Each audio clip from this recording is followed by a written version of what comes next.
On the 20th of May, 1942, Allied listening stations scattered across the vast expanse of the Pacific Ocean picked up something extraordinary. It was a lengthy radio signal, transmitted in code, from Admiral Yamamoto to his fleet. The codebreakers went to work immediately, and what they uncovered would change the course of the war. The Japanese Navy was about to mount a powerful attack on the mid-Pacific atoll of Midway, a tiny speck of coral and sand, barely 2 miles across, sitting roughly 1,300 miles northwest of Hawaii. There would also be a secondary diversionary attack on the Aleutian Islands, further north. Dutch Harbor in the Aleutians would be hit on the 3rd of June, and Midway the following day. Midway was, by any measure, an insignificant piece of real estate. 2 small islands, Sand Island and Eastern Island, enclosed by a coral reef, surrounded by thousands of miles of empty ocean in every direction. There were no cities, no harbors, no strategic resources. But its position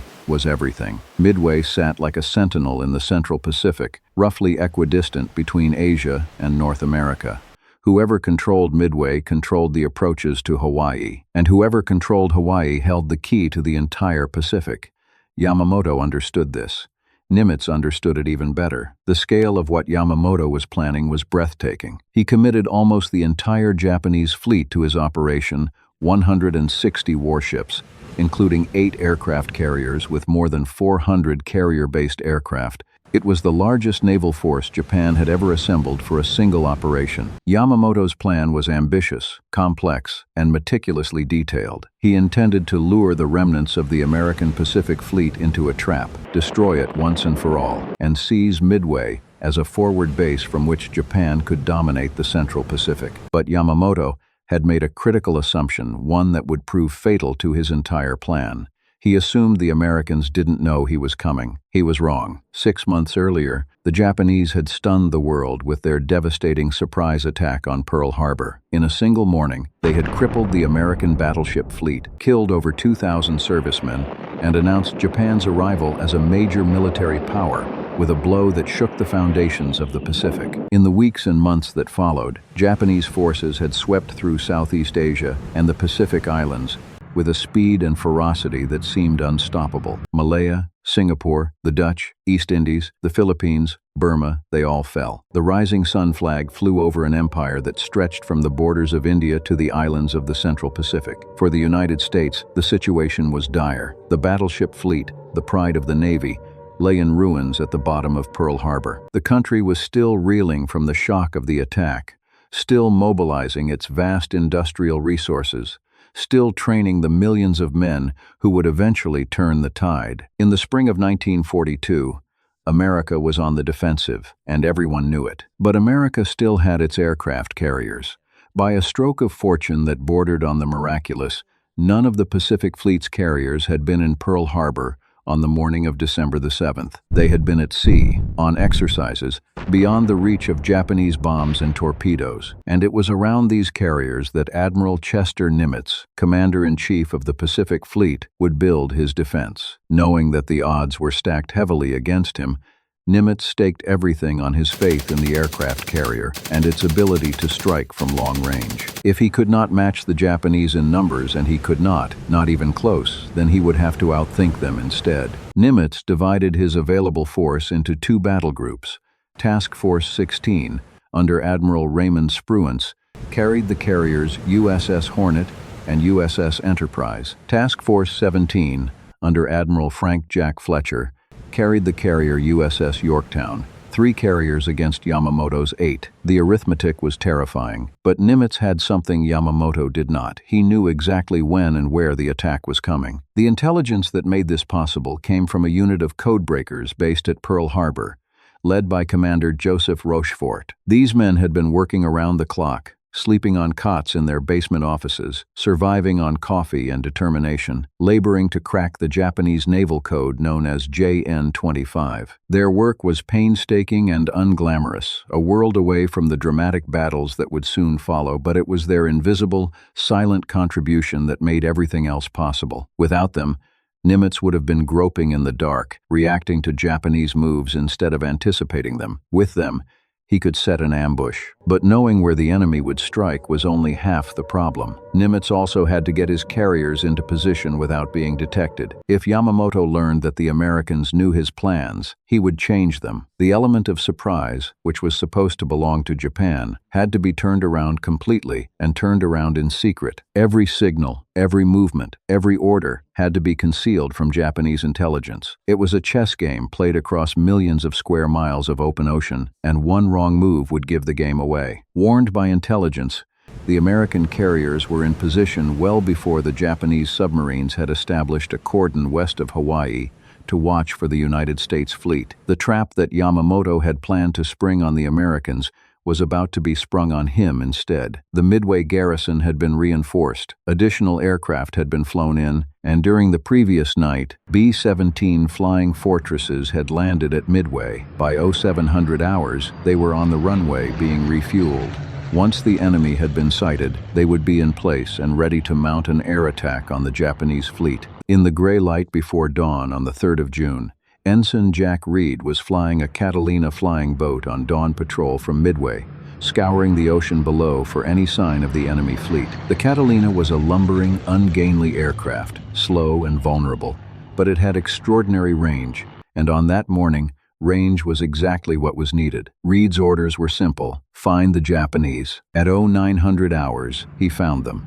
Below him, spread across the sparkling blue Pacific, were the transport ships and escort cruisers of the Japanese invasion. Force the ships that were carrying the troops who would storm Midway's beaches once the island's defenses had been softened by air attack. Reed immediately radioed back to Midway, and the order went out: mount an attack with the B-17 flying fortresses. As the heavy bombers lumbered down the airstrip at Midway and lifted into the sky, news came in to Admiral Fletcher aboard the Yorktown that the Japanese diversionary attack was already underway. In the early hours of that morning, just as the intercepted signals had predicted, the Japanese had struck the Aleutian Islands. Torpedo bombers and Zero fighters from the carrier Ryujo had attacked the United States base at Dutch Harbor on Unalaska Island. They inflicted damage on the oil dumps, the barracks, a hospital, and a church. It was a calculated move, designed to draw American forces north, away from Midway, and split the defense. But Nimitz was not deceived. He had read the enemy's mail. He knew the Aleutians' attack was a feint, a sideshow meant to distract him from the main event. He refused to divert large forces north, away from where the real battle would be fought. Every carrier, every aircraft, every pilot he had would be concentrated at Midway. There would be no dispersal, no splitting of forces, no playing into Yamamoto's hands.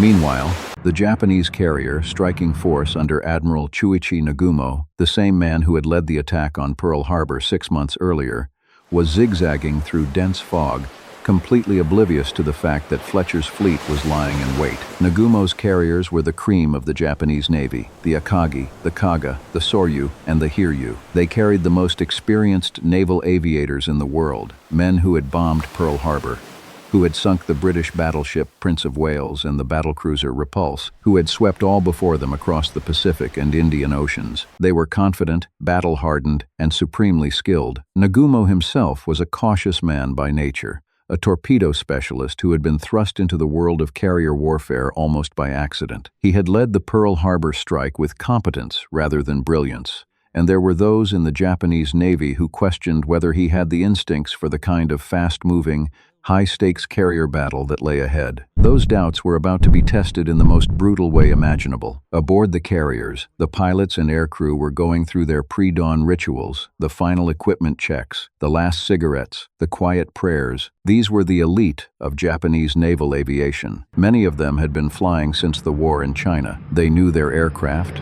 they knew their tactics, and they knew each other.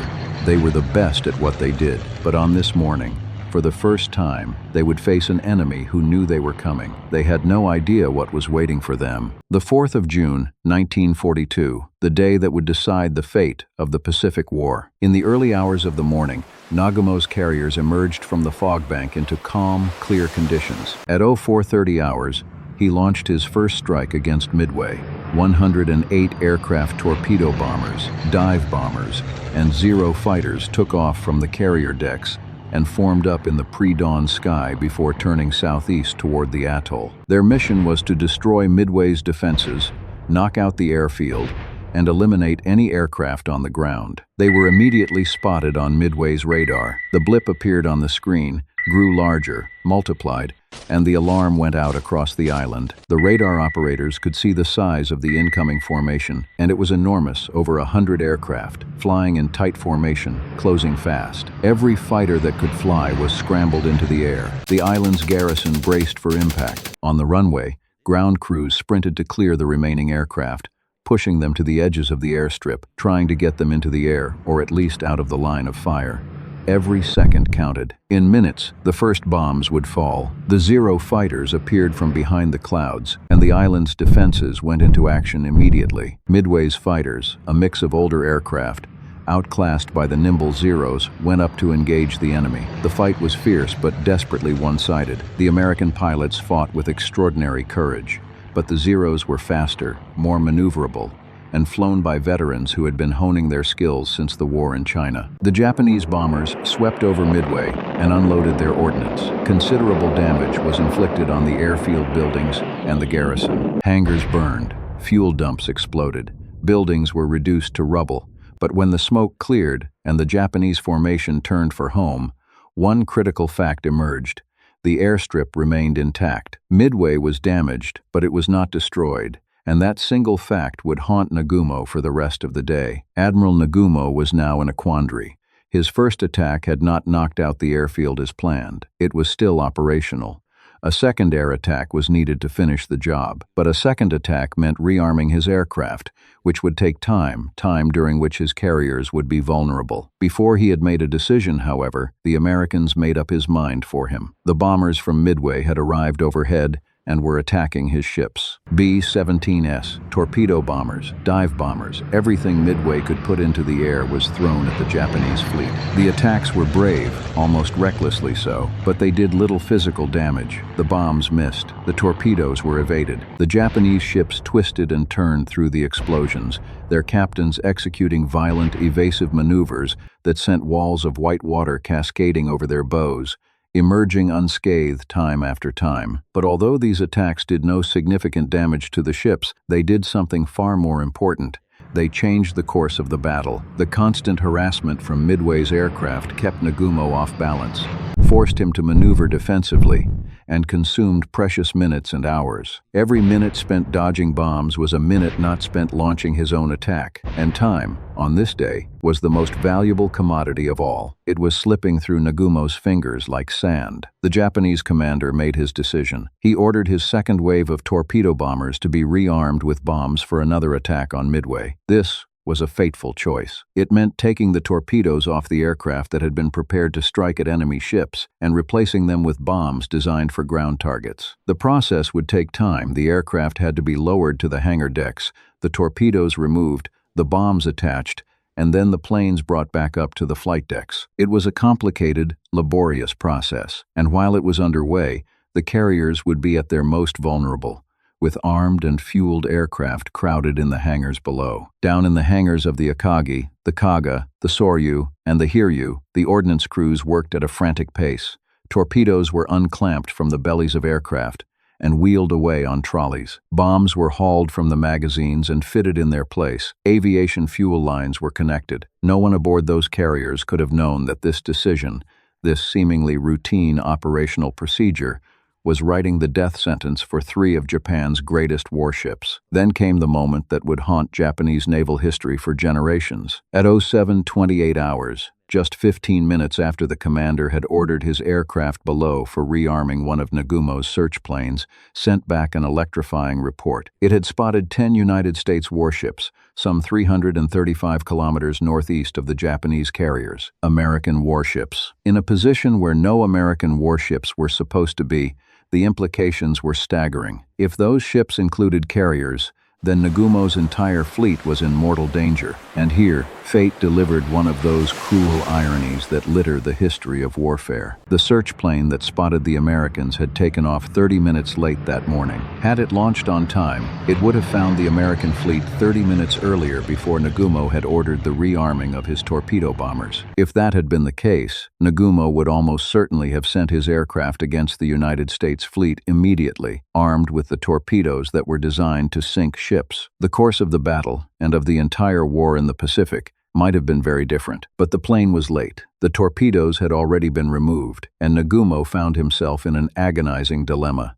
Should he turn his attention to the American ships, or should he continue with the attack on Midway? His aircraft were in the middle of being rearmed. Switching them back to torpedoes would take even more time. The decks were a chaotic mess of ordnance and fuel lines and aircraft in various states of readiness.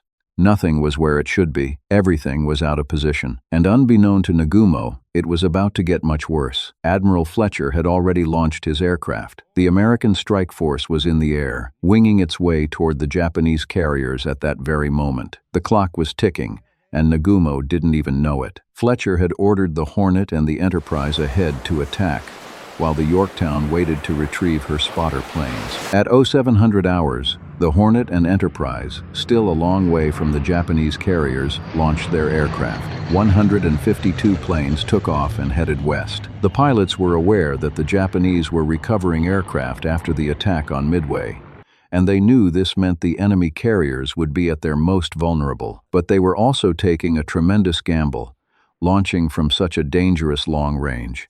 Many of them would be operating at the very limit of their fuel. Some of them would not have enough to get back. What these pilots didn't know was that Nagumo had changed course while they were in the air. When he decided to reload his aircraft, he had altered his fleet's heading. As a result, the first American aircraft to arrive over the expected position found nothing but empty ocean. The Japanese carriers were not where they were supposed to be. The pilots searched frantically, scanning the horizon for any sign of their quarry, knowing that every minute they spent searching was a minute of fuel they couldn't spare. At 0928 hours, the first United States torpedo planes from the Hornet appeared over the Japanese fleet. They had found their target, but what they found was a fleet that was ready for them. The torpedo bombers came in low and slow, skimming the waves at barely 100 feet, lining up their runs against the massive carriers that loomed before them. They were the most vulnerable aircraft in the American arsenal, slow, cumbersome, and virtually defenseless once they committed to their attack runs. By 0945 hours, another wave of torpedo bombers arrived from the Enterprise. They too were met by a storm of Zeros and flak, and at 10:15, a third wave came in from the Yorktown. Wave after wave of American torpedo bombers hurled themselves at the Japanese fleet, and wave after wave was shot to pieces. The American losses were catastrophic. The Zeros and anti-aircraft fire from the ships were taking a terrible toll. Only 4 out of the Enterprise's first wave of torpedo bombers made it back to the carrier. The Hornet and Yorktown crews suffered equally. Many of the torpedo bombers were shot down before they could even release their weapons. Those that did drop their torpedoes saw them miss or malfunction. Not a single torpedo hit a Japanese ship. Those pilots who did make it back faced the additional ordeal of landing a battle-damaged aircraft on a rolling carrier deck. The sacrifice of the torpedo bomber crews seemed, in that terrible moment, to have been in vain. They had attacked with extraordinary bravery and had achieved nothing. Their squadrons had been virtually annihilated. Their friends and comrades were dead, floating in the warm Pacific waters, or sinking with their aircraft to the ocean floor. Torpedo Squadron 8 from the Hornet had been all but wiped out. Of the 15 aircraft that had attacked, 14 were shot down. Of the 30 men who had flown those planes, 29 were killed. Only one man survived, Ensign George Gay, who floated in the ocean amid the wreckage, hiding under a seat cushion to avoid being strafed, watching the rest of the battle unfold from the most terrifying front row seat in history. The courage of these men defies easy description. They knew what they were flying into. They could see the Zeros swarming above the fleet. They could see the anti-aircraft fire reaching up toward them like a wall of steel and flame. They knew that their slow, vulnerable aircraft were death traps in the face of such opposition, and yet they pressed their attacks, holding their courses, maintaining their torpedo runs, refusing to turn away even as their wingmen were being blown out of the sky beside them. It was a display of raw, selfless bravery that ranks among the most extraordinary in the history of warfare. But the torpedo bombers had achieved something crucial, something that no one could have planned. In attacking at wave height, they had drawn every single Japanese Zero fighter down to sea level. The Zeros had chased the torpedo bombers all the way down, slaughtering them as they came. And now they were strung out across the ocean at low altitude, far from the carriers, with their ammunition depleted and their fuel running low. They would need time to climb back to altitude and reform. And time was something the Japanese no longer had. Lieutenant Commander McCluskey scanned the sparkling blue Pacific Northeast of Midway Island and saw nothing. He was leading 33 dive bombers from the Enterprise, and he was lost. Where he had expected to find the enemy fleet, there was only empty ocean stretching to every horizon. His planes were running low on fuel. The mathematics were brutal if he didn't find the Japanese soon. He and his men would have to turn back or ditch in the sea. McCluskey needed to make a decision. The safe choice was to turn back, preserve his aircraft and his pilots, and hope for another opportunity. But McCluskey had a hunch. Something told him to continue searching, to push a little further west. It was an instinct born of experience and desperation, and he followed it. The gamble paid off. Admiral Nimitz would later describe McCluskey's decision as the most important decision of the entire battle. A few minutes later, McCluskey spotted something below the white, V-shaped wake of a ship cutting through the blue water. It was an enemy destroyer, racing northeast at full speed. McCluskey made the intuitive leap. The destroyer was heading back toward the main fleet. He followed it. Just after 10 to 100 hours, McCluskey found the Japanese carriers. They were spread out below him like toys in a bathtub, 4 great ships, their wakes carving white lines across the deep blue of the Pacific, surrounded by the smaller shapes of their escorts. From 20,000 feet, McCluskey could see the aircraft on the flight decks, the tiny figures of men moving about, the orderly formation of a fleet that did not know it was about to die. It was a sight that no American pilot had dared hope for, and McCluskey knew, in that instant, that the fate of the Pacific War was in his hands. He did not hesitate. He split his formation, assigning targets, and led his dive bombers into their attack. What McCluskey saw from 20,000 feet was a sight that no American pilot had dared to hope for. The decks of the Japanese carriers were crammed with nearly 100 aircraft. Planes were being fueled and armed. Aviation fuel lines snaked across the flight decks. The sky above the Japanese carriers was empty. There was no fighter cover, no defense, nothing between McCluskey's dive bombers and the most important targets in the Pacific. The first waves of torpedo bombers, which had attacked previously, had suffered disastrously. Most of them had been shot down by the Zeros, but their sacrifice, their seemingly futile suicidal bravery, had created this moment. They had pulled the Zeros down. They had cleared the sky. And now McCluskey's dive bombers were coming in unnoticed. Joined by a further 17 dive bombers from the Yorktown, McCluskey could not have arrived at a better moment. As the Japanese carriers were turning into the wind to launch their own aircraft, the strike that would have hit the American carriers and potentially won the battle, 50 United States dive bombers were hurtling down from the sky. What happened next took approximately 5 minutes. 5 minutes that changed the war. 5 minutes that changed the world. The dive bombers screamed down at angles so steep that the pilots could see nothing but the carrier decks rushing up to meet them. They released their bombs at the last possible moment and pulled out of their dives, their aircraft groaning under the G-forces. The bombs fell with terrible precision. The first hits turned the carriers Akagi, Kaga, and Soryu into exploding torches. The bombs punched through the flight decks and detonated among the armed and fueled aircraft packed below. The aviation fuel ignited. The stacked bombs and torpedoes began to cook off in chain reactions of devastating explosions. Within minutes, 3 of Japan's finest carriers were blazing from bow to stern, their flight decks buckled and torn, their hangars transformed into infernos. Columns of black smoke rose thousands of feet into the sky, visible from dozens of miles away. Within minutes, most of the Japanese First Air Fleet had been wiped out. The pride of the Imperial Japanese Navy, the striking force that had conquered half the Pacific, was burning. Aboard the stricken carriers, the scenes were apocalyptic. Explosions ripped through the hangars, sending sheets of flame roaring up through the elevator shafts. Fuel lines burst, adding rivers of burning aviation gasoline to the inferno. Ammunition cooked off in staccato chains of detonations. The carriers had become floating pyres. The Japanese sailors and pilots who survived those first terrible minutes did what they could. They fought the fires with hoses that ran dry. They dragged wounded comrades away from the advancing flames. They threw themselves into the ocean to escape the heat. Some were rescued by the screening destroyers. Many were not. The ocean around the burning carriers was a hellscape of wreckage, oil slicks, and struggling men. The fourth carrier, Hiryu, was further away from the others and was spared the initial onslaught. But she was now alone, the sole survivor of what had been just minutes earlier, the most powerful carrier force afloat. The Hiryu was saved, and her captain was determined to fight back. At 1200 hours, she launched her aircraft against the Yorktown in a desperate counterattack. It was an act of extraordinary courage and defiance, a single carrier throwing itself against the might of the American fleet, seeking revenge for the destruction of her sisters. The Japanese pilots who took off from the Hiryu that afternoon knew what had happened to the other three carriers. They had seen the smoke on the horizon. They knew that they were the last striking force Japan had in the battle. And they knew that if they failed, the battle was lost. They flew with the desperation of men who understood the stakes, and they found their target. The Japanese pilots from the Hiryu found the Yorktown and attacked with the skill and ferocity for which they were renowned. Despite desperate maneuvering by the Yorktown's captain, the carrier took several direct hits. Bombs smashed through her flight deck and exploded deep within the ship.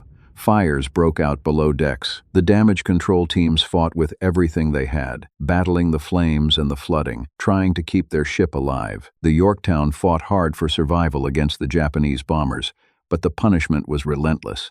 A second wave of Japanese aircraft arrived and put torpedoes into her hull. The great ship listed heavily, taking on water through the gaping holes in her side. The engines stopped. The lights went out. Below decks, men worked in darkness and rising water, trying to shore up the bulkheads and contain the flooding. By 1440 hours, following another direct hit from a torpedo, the Yorktown was so badly crippled that Admiral Fletcher had no alternative but to order abandon ship. The crew went over the side in an orderly fashion, sliding down ropes into the oil-slicked water, where they were picked up by the screening destroyers. Fletcher handed command of the entire American force over to Admiral Spruance, commander of Task Force 16. The loss of the Yorktown was a bitter blow. She had been a gallant ship, damaged at the Battle of the Coral Sea just a month earlier, and patched together in a remarkable 72 hours at Pearl Harbor specifically for this battle. The repair work had been nothing short of miraculous. When she had limped into Pearl Harbor,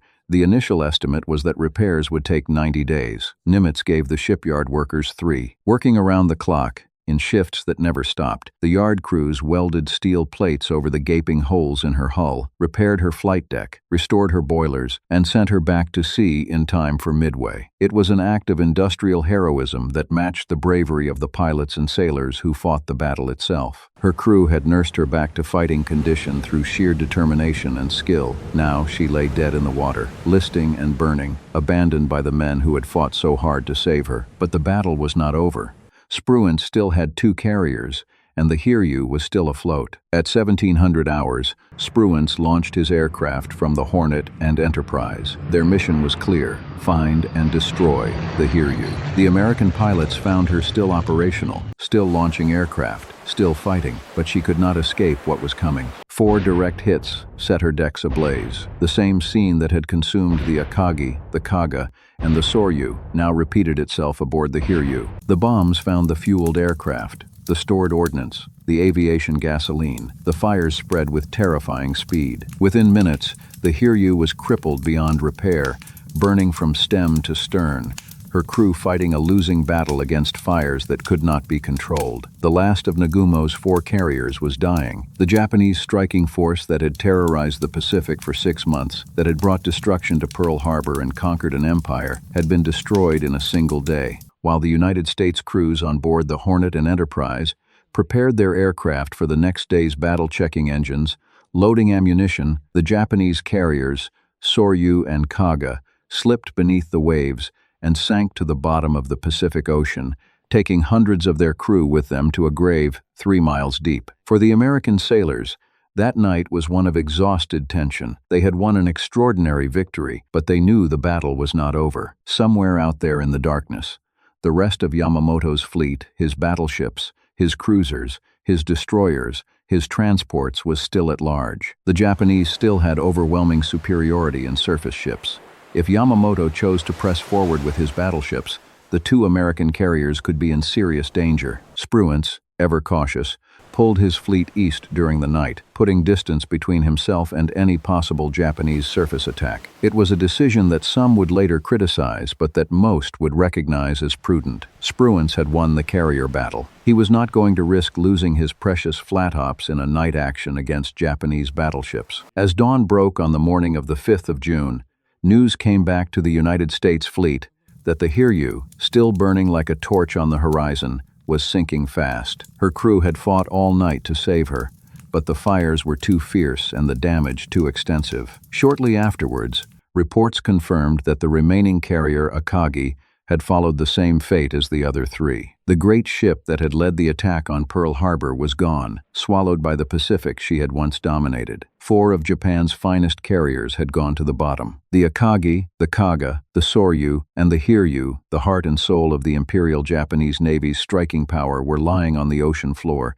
thousands of fathoms deep, their aircraft, their ordnance, and hundreds of their crew entombed within them. On the 6th of June, Yamamoto gave the order for a general withdrawal. The great admiral was retreating. The Japanese fleet, which had sailed from its home waters with such confidence and such overwhelming superiority, was turning for home in defeat. For Yamamoto, it was a moment of profound personal anguish. He had staked his reputation and his fleet on this operation. He had promised his emperor that Midway would be the decisive battle that would force the Americans to negotiate. Instead, he had lost the core of his striking power in a single catastrophic afternoon. The 4 carriers that now lay on the ocean floor had taken years to build and a generation of pilots to train. They could not be quickly replaced. And Yamamoto knew, better than most of his countrymen, what that meant for the future of the war. He had studied at Harvard. He had served as a naval attaché in Washington. He understood the industrial might of the United States, and he knew that in a long war, Japan could not win. Midway had been his gamble to end the war quickly, on favorable terms. That gamble had failed. But even in retreat, there was one final blow. United States planes attacked 2 Japanese cruisers during the withdrawal, sinking one and badly damaging the other. The Japanese losses continued to mount even as they fled. On the morning of the 7th of June, damage control crews reboarded the Yorktown in an attempt to save her. The great carrier was still afloat, listing heavily but stubbornly refusing to sink. For hours, the salvage crews worked to stabilize her, pumping out water, shoring up bulkheads, hoping against hope that they could tow her back to Pearl Harbor. But a short while later, a Japanese submarine found her. Torpedoes slammed into the wounded carrier's hull, and this time there was no saving her. The Yorktown rolled over and sank, taking her place alongside the Japanese carriers on the floor of the Pacific.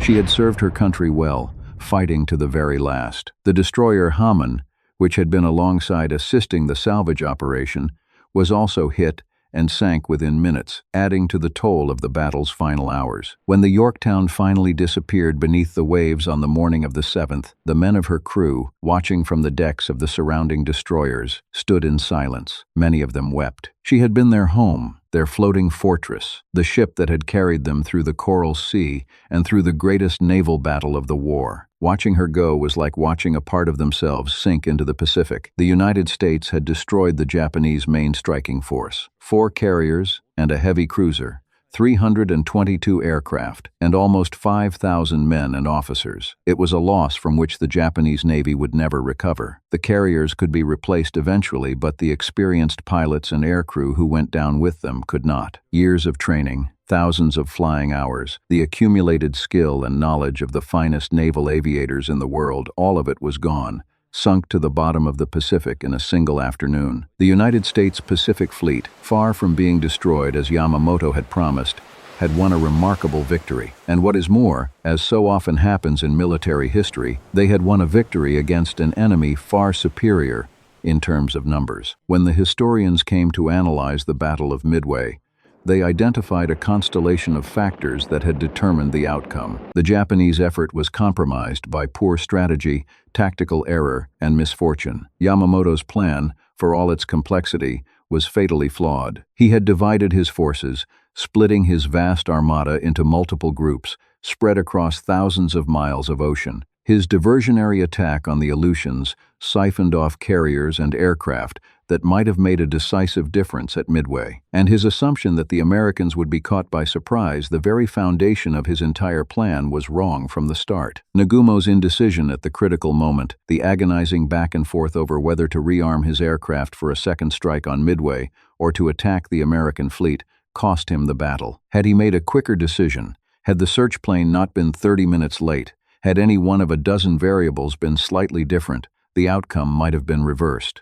War is a tapestry woven from such threads of chance. On the American side, the victory was built on excellent intelligence, superb naval-air organization, tactical command of the highest order, and most important of all, a great deal of luck. The codebreakers who read Yamamoto's signals gave Nimitz the single most valuable gift a commander can receive: foreknowledge of the enemy's intentions. Without that intelligence, Nimitz would have been fighting blind, and the 3 American carriers would almost certainly have been caught at a catastrophic disadvantage. McCluskey's decision to continue searching west instead of turning back, his spotting of the lone destroyer's wake, the timing of his arrival over the Japanese carriers at the precise moment when the Zeros were at sea level and the decks were packed with fueled aircraft. These were elements of fortune that no amount of planning could have, guaranteed. The Americans were good, and they were brave, but they were also lucky. And at Midway, luck arrived at exactly the right moment. The cost to the Americans was significant but bearable. They had lost 1 carrier, the gallant Yorktown 137 aircraft, and 307 men. These losses were real and painful, but the strategic significance of the victory was incalculable. The Americans had turned the tide of the war in the Pacific. In a single day, the seemingly unstoppable Japanese advance had been stopped. No longer would Japan be in a position to risk a major fleet versus fleet action.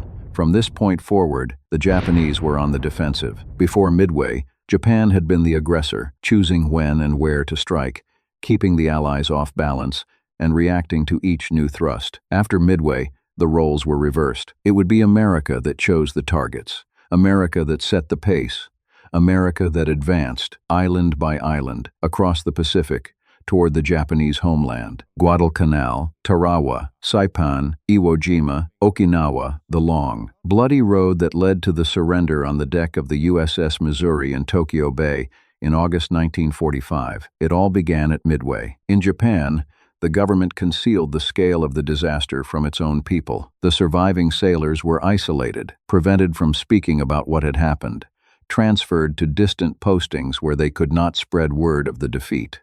The newspapers reported a great victory, but within the Japanese Navy itself, the truth was known, and the knowledge was devastating. The aura of invincibility that had carried the fleet from Pearl Harbor to the Indian Ocean had been shattered in a single afternoon by an enemy that was supposed to be demoralized and broken. The great dreadnoughts and super battleships that had been the pride of every navy in the world were now obsolete, rendered irrelevant by aircraft that could strike from hundreds of miles away. The future of naval power lay on the flight decks of carriers, and Midway had demonstrated that fact beyond any possibility of doubt. But perhaps the most remarkable aspect of Midway was the human element. The battle was won by men who knew the odds were against them and attacked anyway, by torpedo bomber pilots who flew into a wall of Zeros knowing they would probably not survive, by ordinary sailors who manned their battle stations in the bowels of their ships and waited for the explosions they could hear but could not see. These were the men who won the Battle of Midway, not with superior numbers, not with superior technology,